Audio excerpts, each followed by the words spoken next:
Bien, bonjour à tous ceux qui se joignent à nous par les liens d'Internet, puis à ceux qui téléchargent sur pourchrist.com, puis on apprécie ça, parce que c'est une chose de l'écouter, puis après ça de le réécouter à son rythme, pouvoir l'arrêter, parce que je suis très conscient qu'il y a beaucoup de contenu, parfois dans un chapitre. Mais on veut achever de faire le tour de tout le Nouveau Testament et je crois que c'est important de rien laisser passer dans toute la parole de Dieu qui est là pour nous nourrir, se nourrir. Bien, ceci étant dit, nous sommes aujourd'hui 2 Corinthiens au chapitre 6. Et toujours en regardant les questions, nos questions, à qui dit, à qui qu'il dit, de quoi il est en train de parler? Est-ce qu'il y a un moment précis pour ça? Comment, comment ça va se dérouler ou comment euh, l'auteur s'y prend pour nous le dire? Pourquoi il nous dit ça? Puis bien sûr l'ampleur et tout. Bien, toujours avec ces questions clés-là, nous regardons ce que Dieu nous a dit. Aujourd'hui, comme verset clé de ce chapitre 6, donc, puisque nous travaillons avec Dieu, nous vous conjurons que ce soit pas en vain que vous ayez reçu la grâce de Dieu. Allons voir pourquoi Paul dit ça à l'Église de Corinthe. Mais tout d'abord, rappelons-nous, la semaine dernière, Paul nous disait qu'il gémissait, désirant avec ardeur d'être revêtu du domicile céleste, la maison éternelle, pas celle passagère, mais celle on avait vue où Jésus nous parle de cette nouvelle Jérusalem céleste pour être toujours avec lui. Mais Paul rajoutait aussi la condition si toutefois on est trouvé vêtu. On avait regardé être vêtu et non pas nu. Les vêtements blancs de Christ. Mais aussi afin d'être vêtu, ce qui est mortel doit être absorbé par la vie. Ce qui donne la mort, on doit s'en débarrasser. Paul dit aussi, on est plein de confiance. Pourquoi qu'il pouvait dire on est plein de confiance? On croit à ça parce qu'on marche par la foi, puis non parce qu'on voit. Marcher par la foi qui vient de ce qu'on entend vient de la parole de Dieu. Qui a vu Jésus? Qui a vu la nouvelle demeure céleste, permanente, éternelle? On ne l'a pas vu. C'est par la foi, parce qu'on y croit. Puis comment qu'on va y croire? Comment qu'on va avoir la foi? Sinon parce que ce que Dieu nous a dit dans l'Évangile. Paul, j'aimerais mieux quitter ce corps puis demeurer auprès du Seigneur. Oui, parce qu'un jour, on va mourir. On va dormir en attendant cette résurrection ou cette transformation-là pour être avec le Seigneur. Nous nous efforçons d'être agréables à Dieu. Il y en a qui prêchent un évangile qu'on ne doit rien faire. Non, Paul n'a jamais dit ça. Il fait tous les efforts. Il a combattu le bon combat de la foi. Il rajoute, connaissant la crainte qu'on doit au Seigneur. Il nous disait ça parce qu'il faut tous comparaître devant le tribunal de Christ afin que chacun reçoive selon ce qu'il aura fait de bien ou ce qu'il aura fait de mal.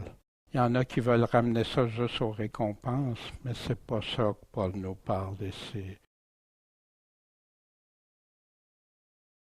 Ceux qui vivent ne vivent plus pour eux-mêmes, mais pour celui qui est mort et ressuscité pour eux. Notre vie ne nous appartient pas. C'est pour ça, quand on se convertit, on dit, Seigneur, prends ma vie. C'est toi le boss. C'est toi qui vas décider comment je dois vivre en nouveauté de vie, cette nouvelle naissance qui me permet de vivre selon toi. Donc, si quelqu'un est en Christ, il est une nouvelle créature. Nous vous supplions au nom de Christ. Qu'est-ce qu'il dit à l'Église? Soyez réconciliés avec Dieu. Pourquoi tant d'insistance? Pourquoi tant d'importance? À des gens qui pourtant disent, ben, c'est une Église, ils sont tous sauvés. Je crois pas. On va le regarder ensemble. Nous devenons juste de la justice de Dieu en lui. C'est impossible de devenir juste aux yeux de Dieu sans accepter que Jésus-Christ est mort à notre place, qui a accepté de mourir pour mes péchés, pour tes péchés. Puis je ne pourrai jamais être justifié si je ne crois pas qui il est, ce qu'il a fait pour moi. Bien, on va débuter le chapitre 6. Je vais demander à Éric de nous lire ce chapitre encore plein de richesses. Puis donc, nous travaillons avec Dieu, nous vous conjurons que ce ne soit pas en vain que vous ayez reçu la grâce de Dieu, car il dit, je t'ai exaucé au temps favorable, et je t'ai secouru au jour du salut. Voici maintenant le temps favorable, voici maintenant le jour du salut. Nous ne donnons aucun scandale en quoi que ce soit, afin que notre ministère ne soit point blâmé. Mais nous nous rendons recommandables en toutes choses, comme des ministres de Dieu, dans une grande patience, dans les afflictions, dans les tourments, dans les angoisses, dans les blessures, dans les prisons, dans les séditions, dans les travaux, dans les veilles, dans les jeûnes, dans la pureté, dans la connaissance, dans la longanimité, dans la douceur, dans le Saint-Esprit, dans une charité sincère, dans la parole de vérité, dans la puissance de Dieu, dans les armes de la justice que l'on tient de la droite et de la gauche, à travers l'honneur et l'ignominie, à travers la mauvaise et la bonne réputation, étant regardés comme des séducteurs, quoique véridiques, comme des inconnus, quoique connus, comme mourants, et voici nous vivons, comme châtiés et non mis à mort, comme affligés mais toujours joyeux, comme pauvres mais enrichissant plusieurs, comme n'ayant rien, quoique possédant toutes choses. Notre bouche s'est ouverte pour vous, ô Corinthiens, notre cœur s'est élargi. Vous n'êtes point à l'étroit au-dedans de nous, mais vos entrailles à vous se sont rétrécies. Or, pour nous rendre l'appareil, je vous parle comme à mes enfants. Élargissez vous aussi. Ne vous mettez pas sous un même joug avec les infidèles, car qu'y a-t-il de commun entre la justice et l'iniquité? Et quelle union y a-t-il entre la lumière et les ténèbres? Quel accord entre Christ et Bélial, ou quelle part a le fidèle avec le infidèle?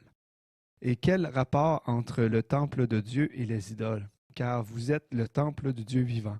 Comme Dieu l'a dit, j'habiterai au milieu d'eux et j'y marcherai. Je serai leur Dieu, ils seront mon peuple. C'est pourquoi sortez du milieu d'eux et vous séparez, dit le Seigneur, et ne touchez point à ce qui est impur, et je vous recevrai. Et je serai votre Père, et vous serez mes fils, mes filles, dit le Seigneur Tout-Puissant. Bien, merci beaucoup, Éric, de la lecture. Hein? Puis, bien sûr, on remarque encore que la division du chapitre, hein, quand il recommence, Paul répète, nous vous conjurons, hein, mais il parlait du même sujet, il y a de la continuité entre les chapitres. Puis, je vous exhorte aussi, après le message, à le relire, ça. Puis vraiment, regarder. C'est toujours important d'avoir le grand portrait, le portrait plus grand, puis après ça, d'aller examiner les détails. Hein? Comme quand on regarde une peinture, on ne va pas tout de suite aux détails, on regarde l'ensemble et après on retourne. Puis après, on peut revenir à l'ensemble. Et c'est souvent là qu'on fait de belles découvertes. Bien, avant de poursuivre, demandons à Dieu, Dieu notre Père, puisses-tu nous guider, nous éclairer, puis surtout que ta parole agisse dans notre cœur, nos pensées, nos actions, parce que tu dis que tu veux qu'on mette en pratique ce qu'on apprend, pas juste être des lecteurs ou des écouteurs, mais vraiment participer, faire ce que tu dis, ce que tu nous demandes. Bien, Seigneur, on a besoin de toi, de ton Esprit Saint, pour nous guider, nous éclairer. Nos cœurs sont dépendants de toi, Seigneur. En ton saint nom, Jésus-Christ. Amen. Bien, Paul continue, puis qu'est-ce qui fait qu'on est certain qu'il continue l'idée qu'il est en train de dire? Parce que le mot donc, le donc est si important. Il fait la conclusion de ce qu'il vient de dire, le lien avec ce qu'il vient de dire. Donc, puisque nous travaillons avec Dieu, vous vous souvenez, Paul parlait de lui et de ceux qui l'accompagnaient, ceux qui prêchaient la parole. Il travaillait avec Dieu. Mais il n'a pas dit à tous les Corinthiens, non, voici, nous vous conjurons, vous. Si vous travaillez avec Dieu, vous n'avez pas besoin ça ne sera pas en vain si vous travaillez selon Dieu dans les choses, mais nous vous conjurons que ce ne soit pas en vain que vous avez reçu la grâce de Dieu. Hein? Puis le contexte de ça, mais c'était justement, nous faisons donc la fonction d'ambassadeur pour Christ comme si Dieu exhortait par nous, et nous vous supplions, hein? Là il dit nous vous conjurons, nous vous supplions au nom de Christ, quoi? Soyez réconciliés avec Dieu. Si tu n'es pas réconcilié avec Dieu, ben, la grâce que tu as reçue, c'est en vain. C'est ça qu'il est en train de dire ici, de leur dire. Il est en train de parler à une église. Ici, voici, très important quand on regarde, hein, on se pose des questions, mais la définition du mot vain. Hein, le mot dans le dictionnaire Strong 2756 en grec, qui est utilisé 18 fois dans le Nouveau Testament, qui veut dire vain, vide, avide, sans résultat, inutile. Le mot grâce aussi, parce que le mot grâce, je me suis rendu compte que les gens l'utilisaient à toutes sortes de choses, puis ils donnaient toute une définition qui n'est pas dans le texte au mot grâce. Le mot qui est le numéro 5485, la grâce au gré, selon la volonté. Ça peut être reconnaissance quand on fait des actions de grâce. Pour plaire, ben oui, pour plaire, ça peut être faveur. Quand on reçoit la grâce de Dieu, c'est ce qu'on reçoit, sa faveur. Sa faveur que personne ne peut dire j'oblige Dieu à me donner sa faveur, c'est illogique. Dieu nous accorde sa grâce. C'est quelque chose de merveilleux quand on comprend comment on ne méritait pas sa grâce. Merci mon Dieu. La bonne nouvelle, c'est qu'il nous a envoyé Jésus-Christ, il nous a envoyé le moyen comment obtenir sa grâce. Pour ceux qui acceptent de se repentir, de se convertir, de suivre le Seigneur, Dieu leur accorde la grâce. Mais Dieu n'a jamais dit nulle part qu'il accorde sa grâce à quelqu'un qui le défie, qui lui est rebelle, qui ne croit pas, qui ne fait pas. Mais la grâce, c'est merveilleux. Merci Seigneur d'accorder ta grâce. Ça peut être la libéralité, générosité. On va voir plus tard dans Corinthiens aussi des actions de grâce. Donner de l'argent pour ceux qui ont besoin, c'est des actions de grâce aussi. Œuvre de bienfaisance, joie, qui est utilisée 156 fois. Fait qu'il faut toujours aller voir de quoi il est en train, c'est quoi la signification du mot grâce dans le contexte de ce qu'on lit. Alors on voit le mot en vain, sans résultat, vide, Voici ce que Jésus disait. Mais c'est en vain qu'il m'honore. Qu'est-ce que ça veut dire, c'est en vain? C'est pour rien. C'est inutilement qu'il m'honore. Pourquoi? Parce qu'il enseigne des doctrines qui sont des commandements d'hommes. Puis on a plein de ça, on a plein de théologies, plein de dénominations, plein qui vont en dehors, qui arrivent avec des doctrines qui sont même pas dans la Bible, ou puisées en partie dans la Bible, mais après ça, tout déformé. J'anéantis pas la grâce de Dieu. Parce qu'on peut anéantir la grâce de Dieu. Parce que Paul ne dirait pas, je ne l'anéantis pas. Car si la justice vient de la loi de Moïse, en passant, pas se mettre autre chose que ça, si la justice vient de la loi, Christ est donc mort, en vain, inutilement, pour rien. Ben, impossible. Il dit ça aux Galates. Pourquoi? Parce qu'il y en a qui voulaient retourner sous la loi de Moïse. Puis il leur dit, je crains que j'aille travailler en vain à votre égard, que ça ne vale rien tout ce que j'ai œuvré pour vous, si vous retournez à un autre évangile. Mais ô homme vain, j'aimerais pas me faire dire ça, vain, que je suis quelqu'un de vain. Hein? Vanité des vanités aussi vient de la même souche. Veux-tu savoir que la foi, sans les œuvres, est morte? Hein? C'est pour ça que l'homme est vain, parce qu'il n'y a pas d'œuvre avec sa foi. Fait que c'est mort. Pensez-vous que l'Écriture parle en vain, que l'Écriture parle inutilement? L'Esprit qui habite en nous a-t-il des désirs qui portent à l'envie? Pensons-nous que la Bible parle inutilement? Non, jamais. Que personne vous séduise. Comment? Par des vains discours. Des discours sans résultat, inutiles, vides. Pourquoi? Parce que c'est à cause de ces choses que la colère de Dieu vient sur les enfants rebelles. C'est grave aux yeux de Dieu. C'est sérieux. Avec le mot vain, hein, un enfant peut comprendre, tu sais. Ça va être en vain si tu fais ça. Il va comprendre, hein, Puis là, tout à coup, en théologie, les gens deviennent... ça ne veut plus dire la même affaire. Travailler en vain inutilement, voici aux Galates, hein, quand Paul disait...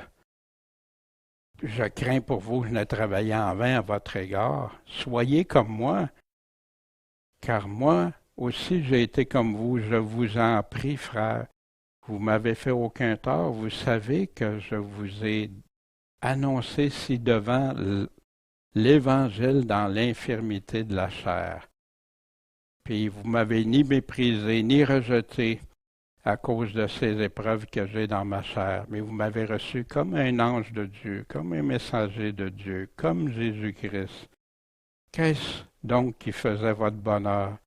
Car je vous rends ce témoignage que s'il était possible, vous auriez ceux-ci arraché les yeux pour me les donner. Et c'est pour ça qu'on pense que Paul, hein, quand il avait une écharpe dans la chair, on pense que c'est relié à ses yeux. Mais voici. Mais vous avez tout eu ça, je vous ai partagé ça, j'étais arrivé avec l'Évangile et tout ça. Vous étiez en accord, vous m'aimiez tellement que vous auriez tout fait pour moi. Mais là, est-ce que je suis devenu votre ennemi en vous disant la vérité? Puis il dit, pourquoi qu'il lui disait ça, hein? Parce que il s'en retournait à écouter des gens qui leur amenaient du messianique, comme on entend souvent juste juif messianique, judaïsé, puis tout ça. C'est pas ça, non, on ne mélange pas l'Évangile. Je vous l'ai donné, l'Évangile de Jésus-Christ. Puis Paul dit qu'il est dans une grande inquiétude à leur sujet. C'est pour ça qu'il croit, il a peur d'avoir travaillé en vain pour eux. C'est important de rester attaché, pas aux vains discours, mais à l'Évangile pur de Jésus-Christ. Maintenant, l'Église des Corinthiens vivent-ils tous sous la grâce de Dieu? J'ai sorti quelques passages dans les lettres aux Corinthiens même. Que chacun donc s'éprouve soi-même, et qu'ainsi il mange ce pain et boive de cette coupe. Il demande aux Corinthiens de s'éprouver parce qu'il y avait des graves problèmes au repas du Seigneur. Sortez de votre ivresse pour vivre justement et ne péchez pas, car quelques-uns sont sans la connaissance de Dieu, je le dis à votre honte. Est-ce que tous les Corinthiens vivent sous la grâce de Dieu, selon Paul? Est-ce que tu peux faire ça, vivre dans le péché, être ivresse de péché, puis tu vis dans l'injustice, puis tu es sous la grâce de Dieu?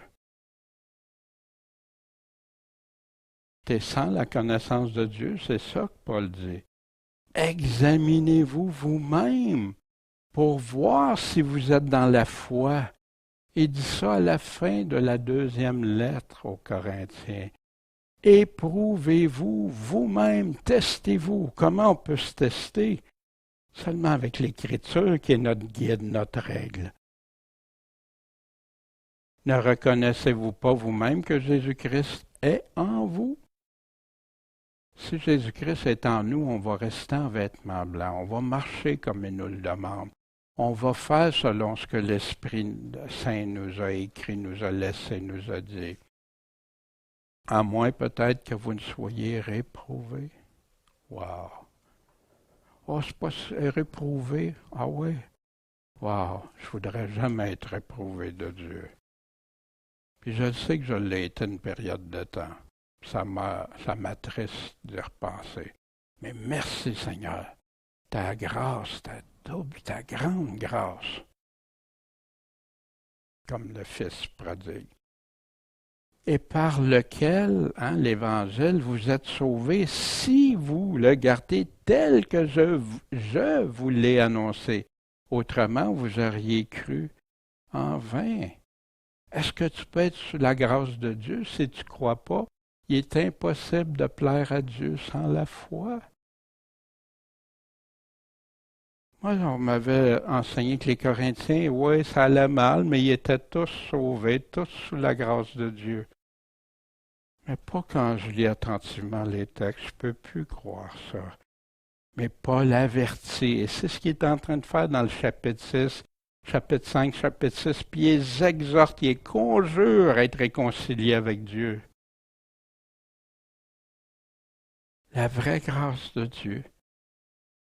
Pierre qui dit, j'ai écrit un peu de mots par Sylvain, qui est, comme je l'estime, un frère fidèle. Qu'est-ce que c'est un frère fidèle? Quelqu'un qui croit à Jésus, quelqu'un qui persévère en Jésus, quelqu'un qui obéit à Jésus fidèlement.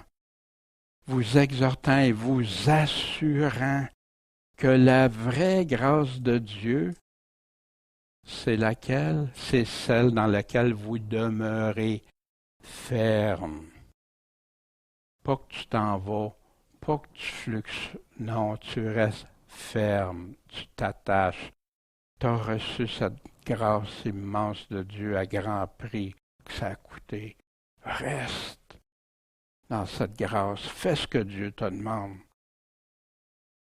Quand l'assemblée se fut dispersée, plusieurs Juifs et prosélytes pieux suivaient Paul et Barnabas, puis ils s'entretenaient avec eux. Ils les exhortaient à persévérer dans la grâce de Dieu. Il y en a qui enseignent comme tu reçois la grâce de Dieu, puis tout est réglé. Non, persévère dedans. Demeure dans la grâce. Demeure ferme dans la grâce. Pierre, dans 2 Pierre, mais croissez dans la grâce et la connaissance de notre Seigneur et Sauveur Jésus-Christ. À lui soit la gloire et maintenant pour le jour d'éternité. Amen. Vous savez, j'ai déjà entendu dans les assemblées, moi je veux juste entendre ce qui a rapport à la grâce de Dieu. Le reste, je ne veux pas l'entendre. Wow! Mais la grâce de Dieu, c'est dépendant de ce que tu fais pour l'obtenir, sa grâce. Tu ne peux pas dire je veux juste la bonté de Dieu, mais sans tenir compte de sa sévérité. Voici, on avait vu ça à l'église de Sardes. Hein? Voici ce que dit celui qui a les 7 esprits de Dieu, les 7 étoiles, hein, qui est je connais tes œuvres, tu as la réputation d'être vivant, mais tu es mort. Sois vigilant. Affermis le reste qui va mourir. J'ai pas trouvé tes œuvres parfaites.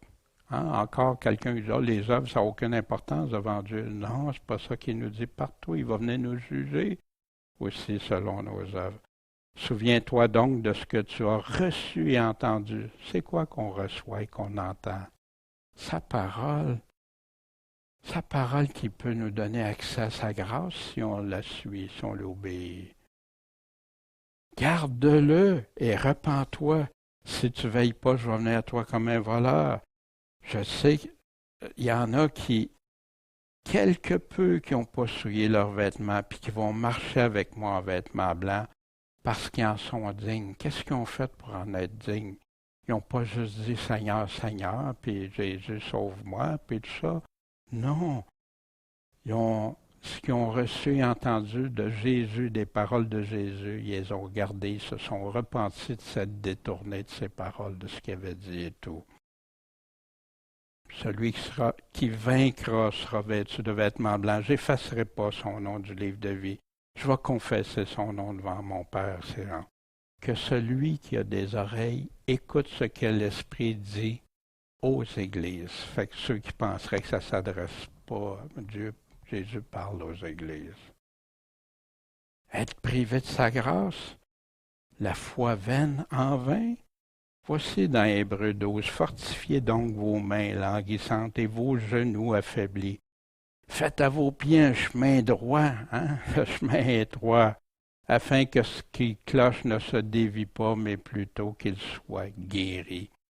Recherchez la paix avec tous et recherchez la sanctification, sans laquelle personne ne verra le Seigneur, veillant à ce que personne ne se prive de la grâce de Dieu, à ce qu'aucune racine d'amertume poussant dehors ne vous trouble, que plusieurs en soient infectés, qu'il n'y ait pas de fornicateurs ni profanants, puis là, il donne l'exemple d'Ésaü qui, même après qu'il l'a regretté, a été rejeté.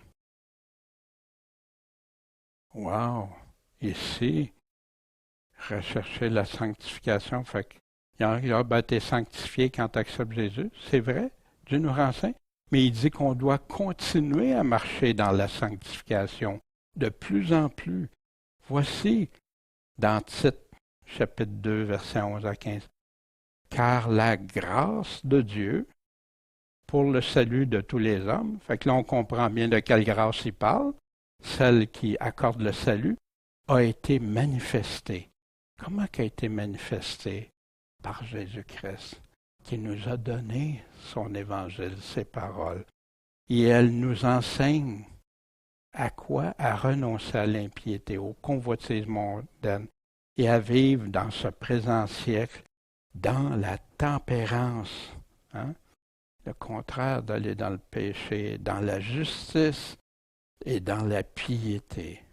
Tout ça en attendant la bienheureuse espérance et la manifestation de la gloire de notre grand Dieu et Sauveur Jésus-Christ. Mais déjà manifesté, mais il va y avoir une grande manifestation à son retour, qui s'est donné lui-même pour nous, afin de nous racheter de toute iniquité, nous purifier et se former un peuple particulier à lui, zélé pour les bonnes œuvres. Est-ce qu'il est en train de parler ici de vivre, que la sanctification s'est faite juste une fois puis tu n'as plus besoin? Non, sa grâce nous enseigne quoi? À vivre.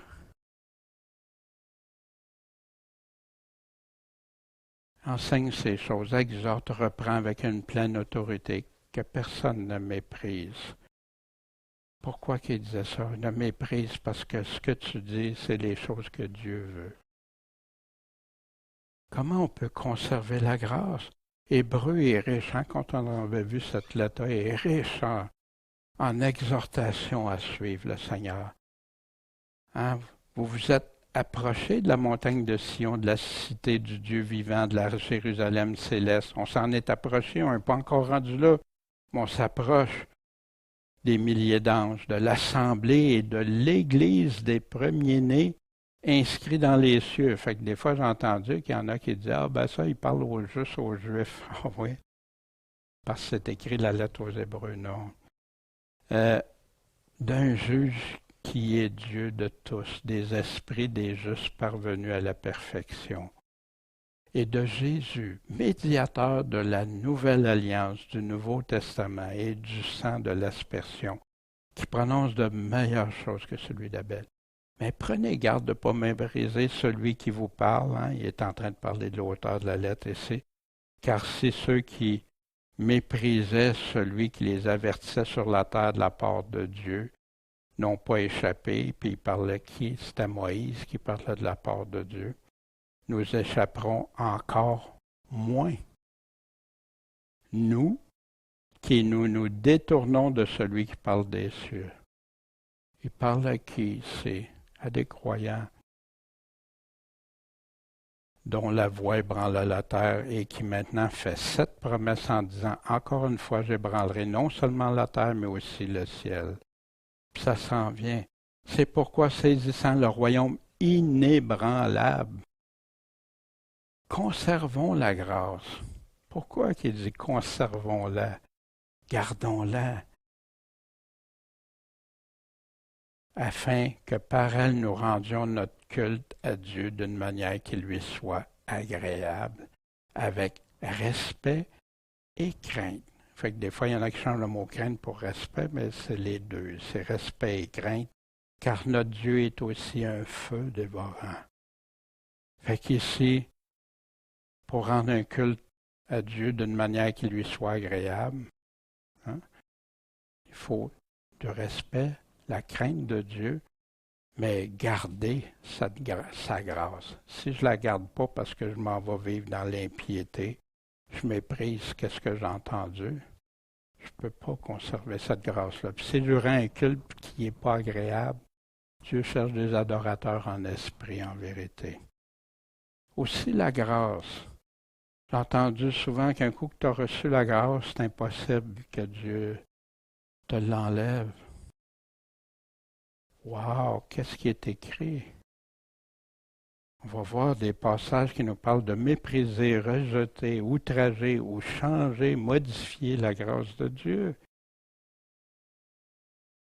Vous êtes séparés de Christ, vous tous qui vous justifiez par la loi de Moïse, bien sûr.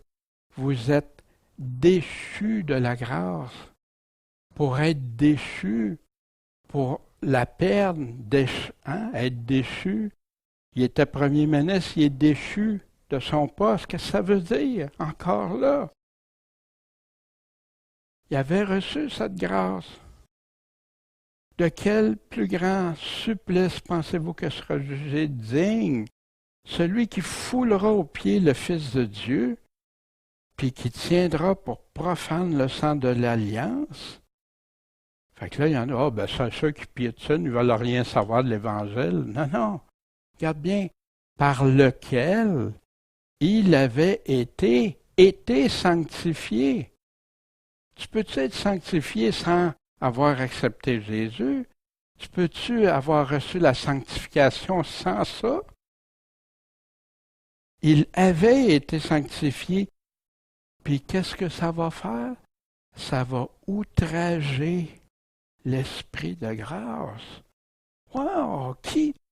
Moi, ce qui m'a fait réfléchir puis prendre position très clairement concernant ces choses-là sur la grâce, puis que c'est impossible de perdre, puis tu fais n'importe quoi, puis tu es sauvé pareil, puis tout ça.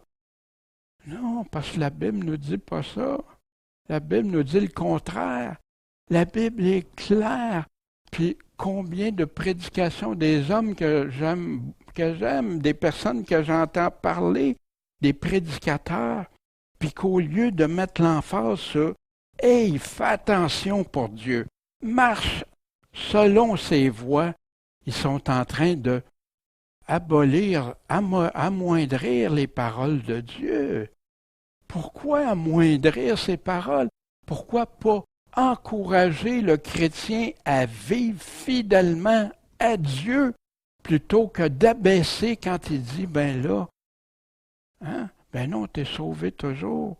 Et personne ne te ravira de sa main. Ben oui, mais celui qui m'entend, qui m'écoute ma voix, puis qui me suit, à ceux-là, pas aux autres.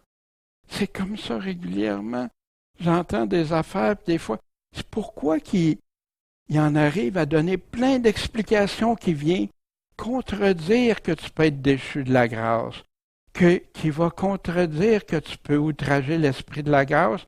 Ça, c'est juste ceux qui ne sont pas sauvés. Ben, pas si je lis le texte ici. Pas si je crois la Bible. Si je crois la Bible, je ne peux pas nier ça. Puis je sais qu'il y en a qui ont été séduits, entraînés dans ça. Pour ma part, j'ai eu de la difficulté un bon bout de temps parce que il y avait des choses que je lisais, mais à cause de la théologie qu'on m'avait montrée, enseignée, j'avais des conflits. Ça me mettait un voile pour voir les mots tels qu'ils étaient.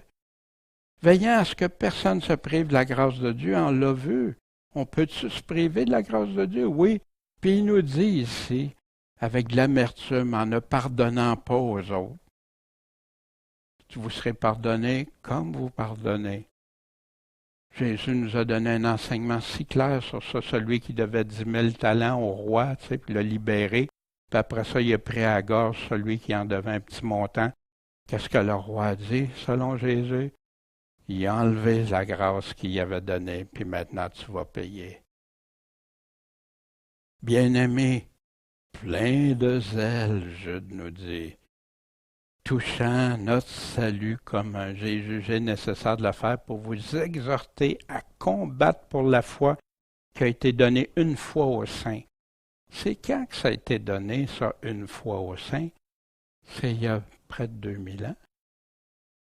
Pas des nouveaux écrits, pas d'un livre, plein de livres, plein d'affaires. Non, c'est écrit dans le Nouveau Testament, dans la Nouvelle Alliance.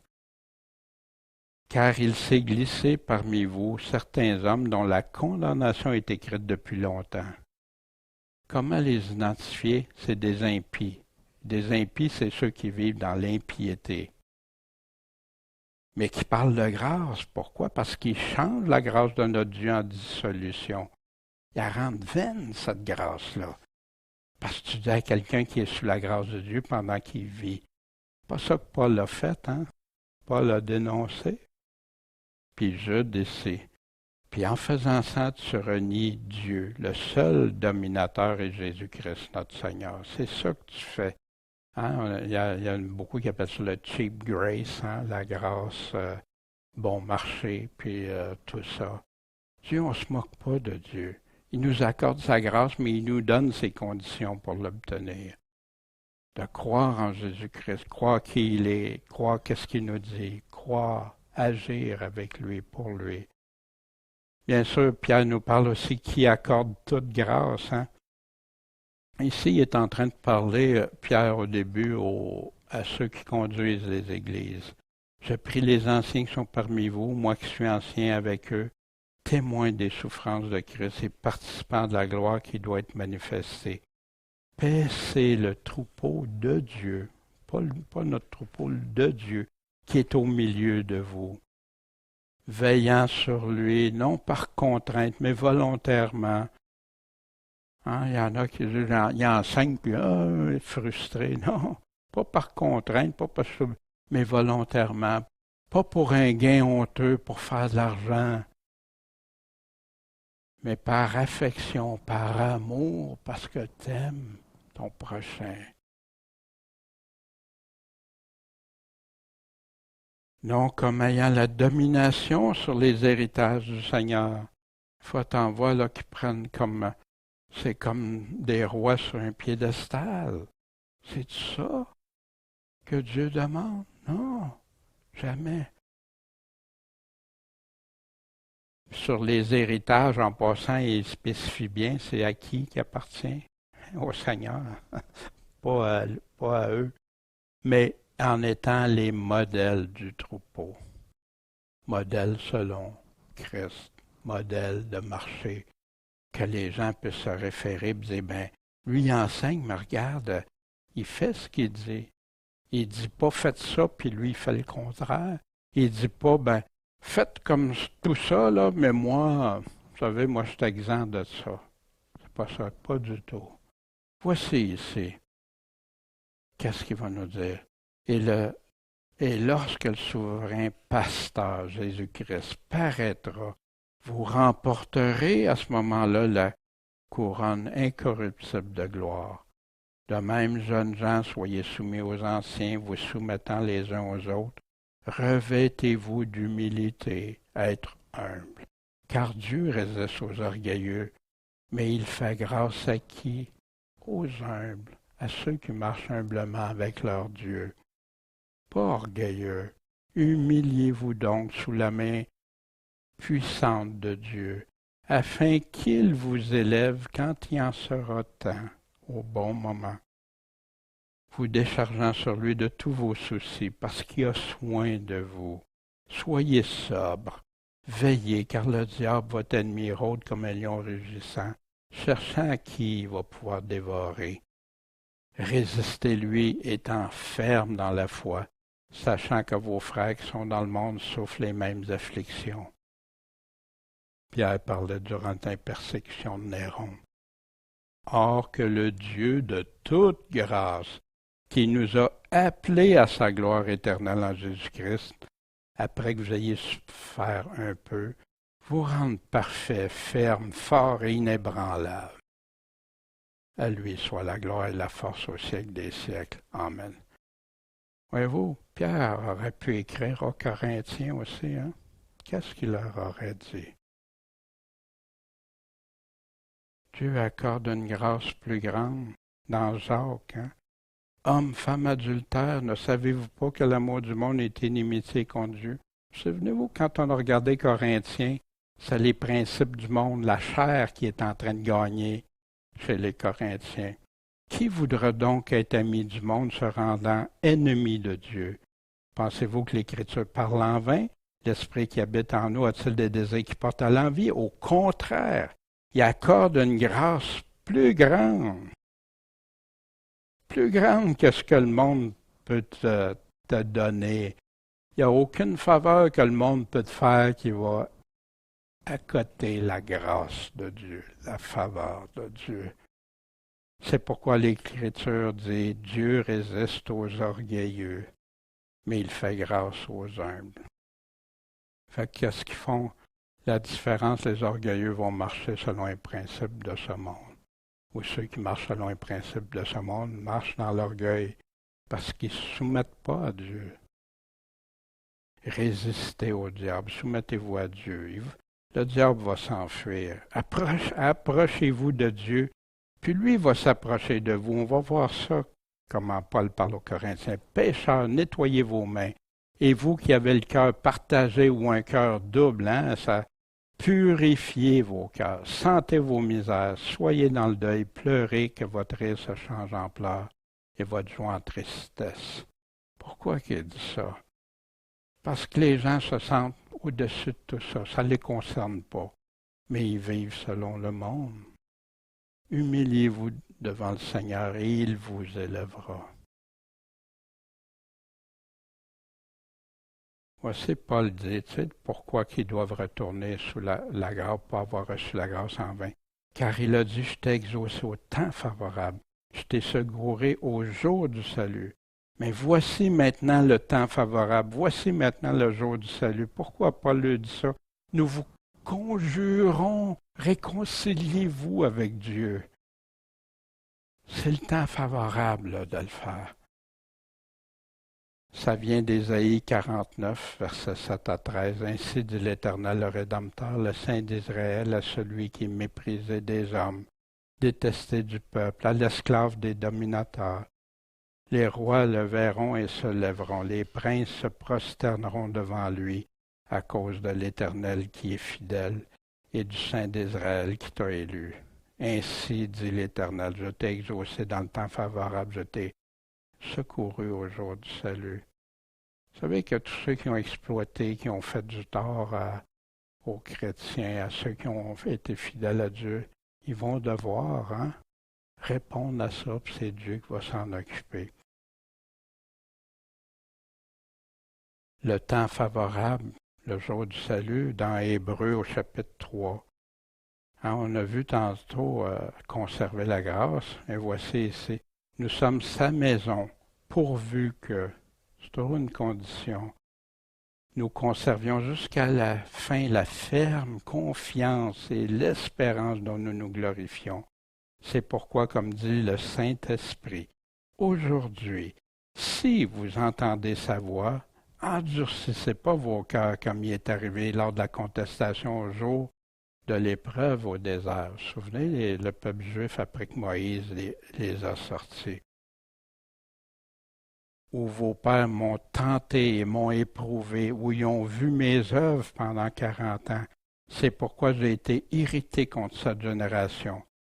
Puis je dis, leur cœur s'égare toujours, ils n'ont pas connu mes voies. Voyez-vous, le mot connu est très important ici parce qu'ils ont tous su qu'est-ce que Dieu a dit.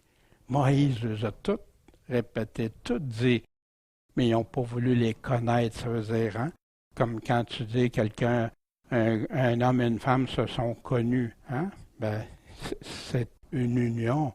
Là, il n'y en avait pas de ça. Aussi, j'ai juré dans ma colère, ils n'entreront pas dans mon repos. Frères, prenez garde que quelqu'un de vous n'ait un cœur mauvais, incrédule. Comment tu peux avoir ça en se détournant du Dieu vivant? Mais exhortez-vous les uns les autres chaque jour, pendant qu'il est dit aujourd'hui, de peur que quelqu'un de vous ne s'endurcisse par la séduction du péché, car nous sommes devenus participants de Christ. Wow! Mais pourvu que nous conservions ferme jusqu'à la fin notre première assurance. Où tu trouves l'assurance? Quand tu ne fais pas ce que Dieu dit ou quand tu fais ce que Dieu dit? Alors on présente qu'avoir l'assurance aujourd'hui du salut, tu peux l'avoir sans tenir compte de tout ce qu'il dit. Puis d'ailleurs, l'apôtre Jean en parle dans la première lettre de Jean, mais il dit toutes les conditions pour être en assurance. Mais les gens découpent des versets, ils ne lisent pas tout. Chaque jour s'exhorter pour qu'on reste, qu'on conserve jusqu'à la fin. Pendant qu'il est dit aujourd'hui, si vous entendez sa voix, endurcissez pas vos cœurs comme il arriva lors de la contestation. Ceux qui contestèrent après l'avoir entendu. Dieu est en colère contre ceux qui péchèrent, dont les corps sont tombés dans le désert. À qui ont juré qu'ils n'entreraient pas dans son repos? C'était pas le repos du 7e jour, là, c'est le repos qui s'en vient. Si ce n'est à ceux qui s'étaient rebellés. Aussi, on voit qu'ils ne peuvent pas y entrer à cause de leur incrédulité. Ils ont entendu, mais ils n'ont pas cru. Mais il dit de faire attention pour que nous autres, ça ne nous arrive pas. C'est exactement ça que Paul est en train de parler aux Corinthiens. On vous conjure, on vous supplie. Craignons donc que la promesse d'entrer dans ce repos nous ait tant été laissée, quelqu'un de vous ne paraisse y avoir renoncé. Puis, il parle de tout. C'est là qu'il va nous parler de l'importance pour entrer dans ce repos, puis de peur que quelqu'un ne tombe dans une semblable rébellion. Car la parole de Dieu est vivante, efficace, puissante, plus pénétrante qu'aucune épée à deux tranchants, perçant jusqu'à la division de l'âme, de l'esprit, des jointures des moelles, jugeant des pensées et des intentions du cœur. Il n'y a aucune créature qui soit cachée devant lui, mais toutes choses sont nues, puis entièrement découvertes aux yeux de celui à qui nous devons rendre compte. Donc, puisque nous avons un grand souverain sacrificateur qui a traversé les cieux, Jésus, le Fils de Dieu, retenons notre profession. Allons donc avec confiance au trône de la grâce afin d'obtenir miséricorde et de trouver grâce pour être secourus dans le temps convenable. C'est ce que Paul est en train de dire aux Corinthiens. C'était le temps convenable de se réconcilier avec Dieu. Là, Paul revient, nous ne donnons aucun scandale en quoi que ce soit afin que notre ministère ne soit pas blâmé.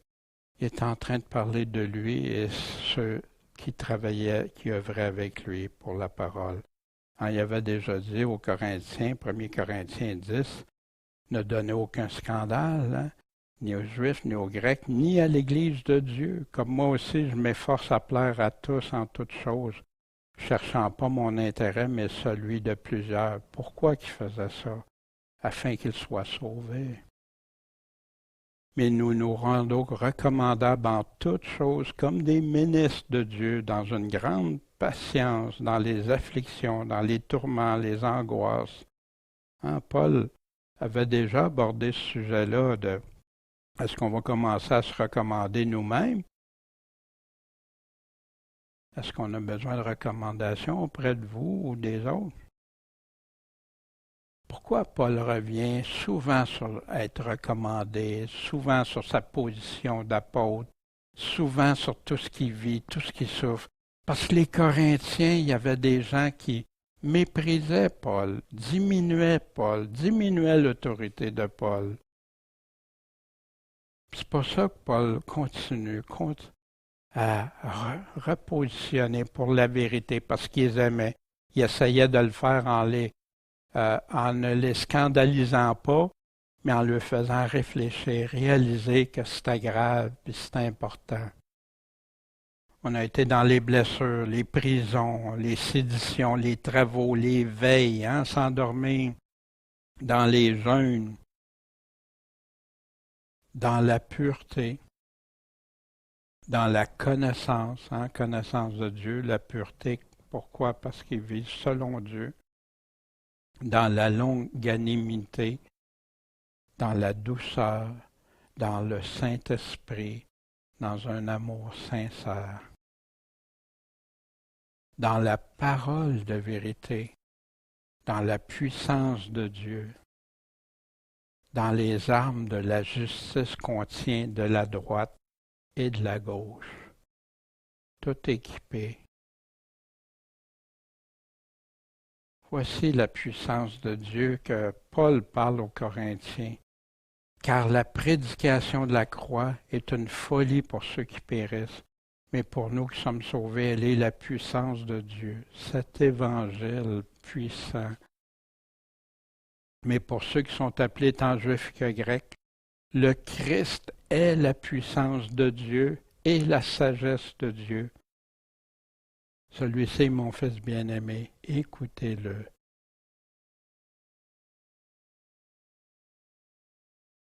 Et ma parole et ma prédication n'ont pas consisté dans des discours pathétiques de la sagesse humaine.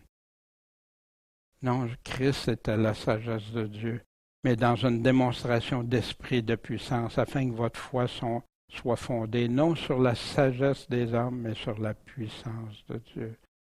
Qu'est-ce qui est la puissance de Dieu, sinon la parole de Dieu? Jésus-Christ est la parole de Dieu. Jésus-Christ parle au nom du Père. Mais aussi, ils ont été là au travers l'honneur, au travers l'ignominie. Tu te fais dire toutes sortes de choses contre toi à travers la mauvaise et la bonne réputation. Pourquoi Paul est en train de leur parler de ça aussi? Pour faire réfléchir, là, il y en a qui, de Corinthe, qui le faisaient comme s'il y avait une mauvaise réputation, qui n'était pas correct. Je sais pas, il n'était pas correct, Paul. Il n'était pas correct, ceux qui enseignaient. Étant regardés comme des séducteurs, quoique véridiques, dans la vérité, la vraie, comme des inconnus de Dieu, quoique connus, comme mourants. Ça va finir, ça sent, non. Et voici, nous vivons comme châtiés, châtiés de Dieu. Bon, regarde, ça leur arrive, ça. Regarde, s'il vit toutes ces affaires-là, c'est parce que Dieu est en train de le châtier. et non mis à mort. Comme affligé, mais toujours joyeux. Comme pauvre, mais enrichissant plusieurs. Comme n'ayant rien, quoique possédant toutes choses. On a chanté ce chant ce matin qui nous donnait toutes ces paroles. Puis là, il a dit, notre bouche s'est ouverte pour vous, ô Corinthiens. Qu'est-ce que ça veut dire quand tu dis à quelqu'un, ma bouche s'ouvre? Parler, tout simplement. Notre cœur s'est élargi. Notre cœur est rempli d'amour. Voici Paul dans la deuxième lettre aux Corinthiens, mais ayant le même esprit de foi selon qu'il est écrit en Psaume 118, j'ai cru, c'est pourquoi j'ai parlé. Nous aussi nous croyons et c'est pourquoi nous parlons. La bouche de Paul s'est ouverte. Car nous sommes la bonne odeur de Christ, vous vous souvenez, ceux qui donnent une odeur de vie, une odeur mortelle, car nous ne falsifions pas la parole de Dieu comme beaucoup le font, mais nous parlons avec sincérité comme de la part de Dieu devant Dieu en Christ. Fait comment en parle la parole de Dieu? Leur bouche s'est ouverte. Vous n'êtes pas à l'étroit au-dedans de nous. On a le cœur grand pour vous autres. On vous aime. Mais vos entrailles, à vous, là, ils se sont rétrécis. Avant, votre cœur était ouvert, mais là, ça s'est rétréci. Qu'est-ce qui s'est passé? Qu'est-ce qui arrive? Pourquoi ça fait ça? Hein? Paul disait au début de la lettre, au chapitre 2, je vous écrivais dans une grande affliction, le cœur serré de douleur avec beaucoup de larmes, non pour vous attrister, mais pour vous faire connaître l'affection excessive que j'ai pour vous. Mon cœur, là, tout rempli. Mais vous autres, vous êtes rétrécis. Or, si vous voulez, pour nous rendre l'appareil, je vous parle comme à mes enfants. Paul voulait toujours toucher leur cœur, essayer de les ramener et non pas mettre des blocages. Élargissez-vous aussi. Vous autres faites ça aussi. Mais là, voici ce que Paul va continuer. Il va leur dire comment le faire, ça. Qu'est-ce que Paul désire pour eux? Il ne désire pas pour lui.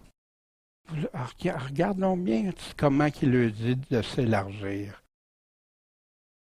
Ne vous mettez pas sous un même joug avec les infidèles. Mettez-vous pas sur un joug, mon joug est doux et léger, mon fardeau est doux et léger. Mettez-vous pas en fardeau uni, un joug qui tient coincé les infidèles. Parce qu'est-ce qu'il y a de commun entre la justice et l'iniquité? La justice, l'injustice. Quelle union est-ce qu'il y a entre la lumière et les ténèbres? On se souvient dans Corinthiens 15, ne vous abusez pas, trompez-vous pas, les mauvaises compagnies corrompent les bonnes mœurs. Sortez de votre ivresse pour vivre justement, ne péchez pas, car quelques-uns sont sans la connaissance de Dieu. Je le dis à votre honte. Vous vous souvenez, tantôt on a vu ça? Mais là, ici, c'est exactement ça, pour ne pas se laisser corrompre. On va voir, parce que Paul continue, on va... Quel accord est-ce qu'il y a entre Christ et Bélial? Bélial, on disait que les enfants de Élie, les sacrificateurs, qui étaient sous Bélial, qui représentent souvent le mal, Satan, auquel part a le fidèle avec l'infidèle. C'est intéressant parce que croyant, ça marche avec fidèle, puis incroyant avec infidèle. Il y en a qui croient qu'ils sont croyants en étant infidèles. Et quel rapport entre le temple de Dieu et les idoles? Parce que vous êtes le temple du Dieu vivant, comme Dieu l'a dit.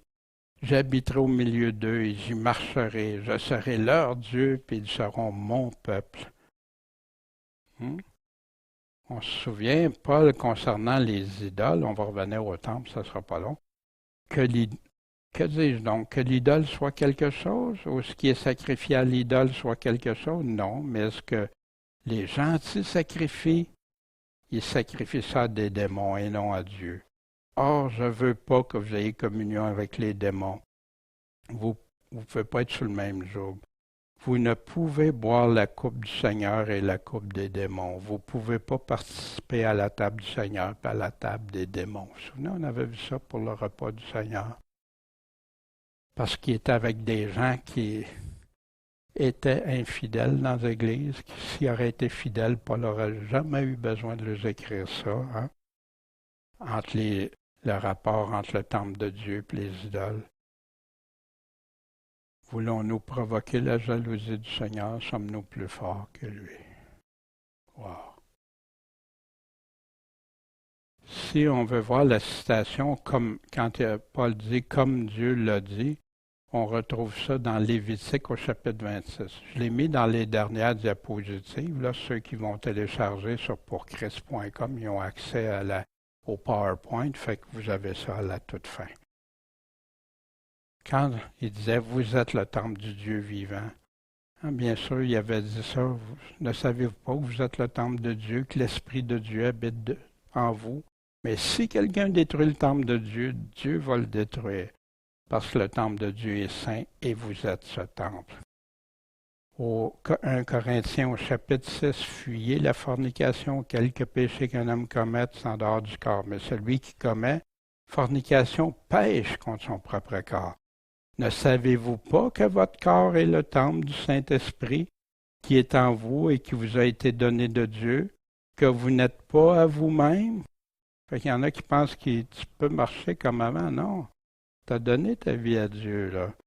Car vous avez été achetés à grand prix. Donc, glorifiez Dieu en votre corps, votre esprit qui appartient à Dieu. Puis, Paul continue. C'est pourquoi sortez du milieu d'eux et vous séparez. Il est en train de parler à l'Église de Corinthe. Pourquoi il dit ça? Ne touchez pas ce qui est impur et je vous recevrai. Voici le passage. L'Éternel a découvert le bras de sa sainteté devant les yeux de toutes les nations. Tous les bouts de la terre verront le salut de notre Dieu. Retirez-vous, retirez-vous, sortez de là, ne touchez à rien d'impur, sortez du milieu d'elle, purifiez-vous, vous qui portez les vases de l'Éternel. Quelque chose que Dieu n'a pas changé. Non, tu ne contamineras pas. Je serai votre Père et vous serez mes fils et mes filles, dit le Seigneur Tout-Puissant. Mais il a émis les conditions. Sortez d'avec ceux qui marchent dans les ténèbres. Sortez d'avec ceux qui marchent avec Bélial. Sortez d'avec ceux qui vivent dans l'impureté. Et tout ça. Puis là, vous serez mes fils et mes filles. Donc, bien-aimés, ayant donc de telles promesses, les promesses qui viennent de dire que Dieu va nous accepter, on va être ses fils et ses filles, qu'on va avoir les promesses de sa maison éternelle. Purifions-nous de toute souillure de la chair et de l'esprit. Pourquoi il ne dit pas ici, vous êtes déjà purifiés de toute souillure de la chair? Non, parce qu'on a la responsabilité de se purifier. Tout ce qui déplaît à Dieu. Dieu, fais-moi haïr ce que tu es. Dieu, fais-moi aimer ce que tu aimes. Toute souillure de la chair et de l'esprit dans nos pensées. achevant notre sanctification.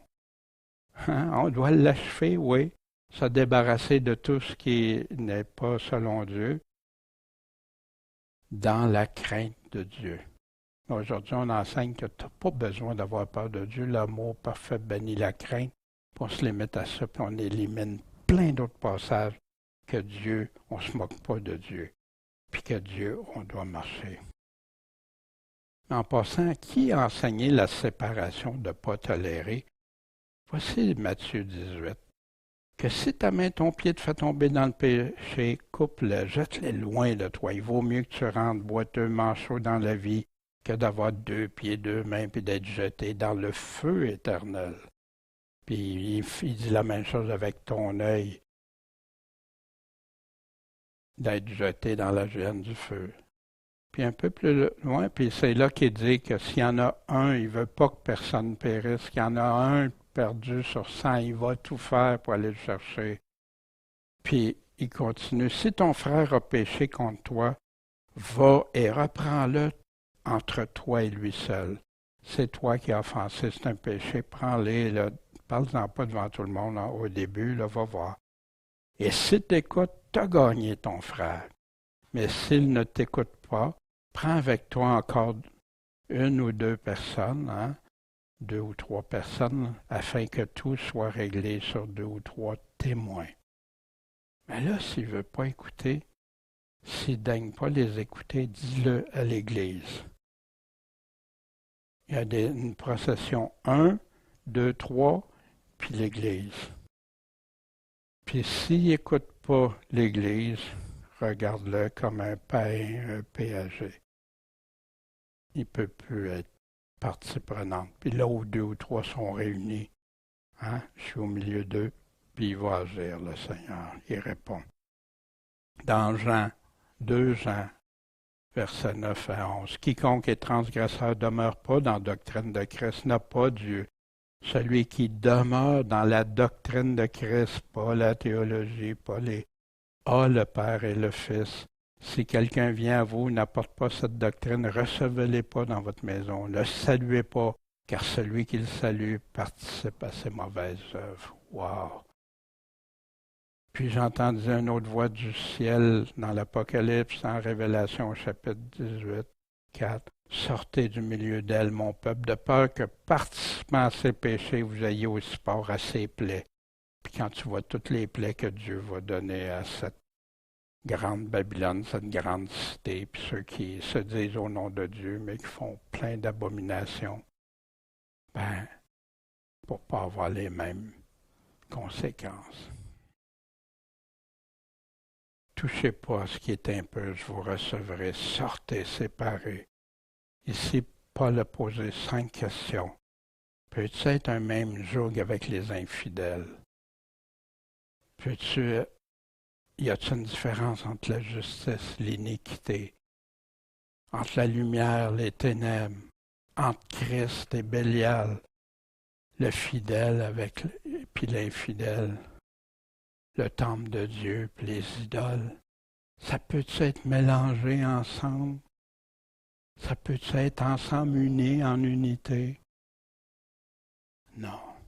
5 questions que Paul a posées qui toutes se répondent par un non catégorique.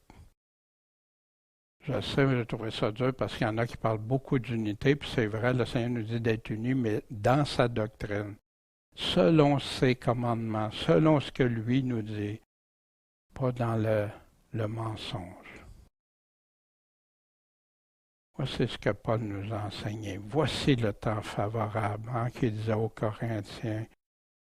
Paul supplie, avertit les chrétiens de ne pas recevoir la grâce de Dieu en vain, de s'assurer qu'on en est digne en grandissant, en persévérant, se réconcilier avec Dieu. Pourquoi qu'il dit ça à des chrétiens? Parce que ça ne marchait plus avec Dieu. Pourtant, il avait bien parti. Paul leur dit tout avec simplicité et sincérité de la part de Dieu. Mais qu'est-ce qui les a empêchés? Il y a des personnes qui sont arrivées avec d'autres enseignements à mépriser Paul. D'autres, c'était la chair. D'autres, c'était choisir un plutôt que l'autre. D'autres, c'était le péché, l'impudicité. Y a-t-il quelque chose, toi, qui t'en empêcherait de suivre, de se réconcilier peut-être? Pour répondre à tout l'amour de Paul, si nous sommes le temple du Saint-Esprit, de ne pas être unis sur le même joug. Considérez les 5 questions. Il demande de se séparer de ceux qui ne veulent pas marcher dans la piété en Jésus-Christ selon l'Esprit Saint. Avec de telles promesses, purifions-nous de toute souillure dans la chair et de l'esprit, achevant notre sanctification dans la crainte de Dieu. Voici la conclusion de Paul à ce qu'il vient de dire. Marcher en nouveauté de vie. C'est fini le cocon, la chenille, c'est fini. Marche maintenant selon ce que Dieu te demande. Bon Père Céleste, merci de ta sainte parole. Merci de nous donner ces enseignements de Paul, Seigneur, qui, je crois, sont très nécessaires dans nos jours. Et Seigneur, surtout après ce qu'on voit que c'est si facile de s'égarer, c'est si facile de s'en aller dans le chemin plus large. Seigneur, tu veux qu'on demeure sur le chemin étroit. Garde-nous, Seigneur. Toi, tu nous demandes de te suivre, de demeurer en toi, de t'écouter, t'obéir, de porter du fruit pour toi. Et c'est ce qu'on veut de tout notre cœur. Seigneur, je te prie pour ceux qui ont écouté, que tu puisses les bénir par ces paroles, Seigneur, les encourager à être réconciliés avec toi si ce n'est pas le cas, puis à devenir des fidèles, puis aux chrétiens qui se sont laissés devenir tièdes à cause des enseignements modernes, Seigneur. Rends-les bouillants. Seigneur, c'est toi qu'on veut aimer, c'est toi qu'on veut adorer de tout notre cœur, notre force, nos pensées. Puis c'est à toi qu'on est redevable. Seigneur, on sait que dans ta grâce, tu es miséricordieux. Et tu veux qu'on se défasse, qu'on achève notre sanctification. Et c'est ce qu'on veut faire. En ton saint nom Jésus-Christ, le Seigneur, le Roi des rois, le Maître, le Sauveur. Amen.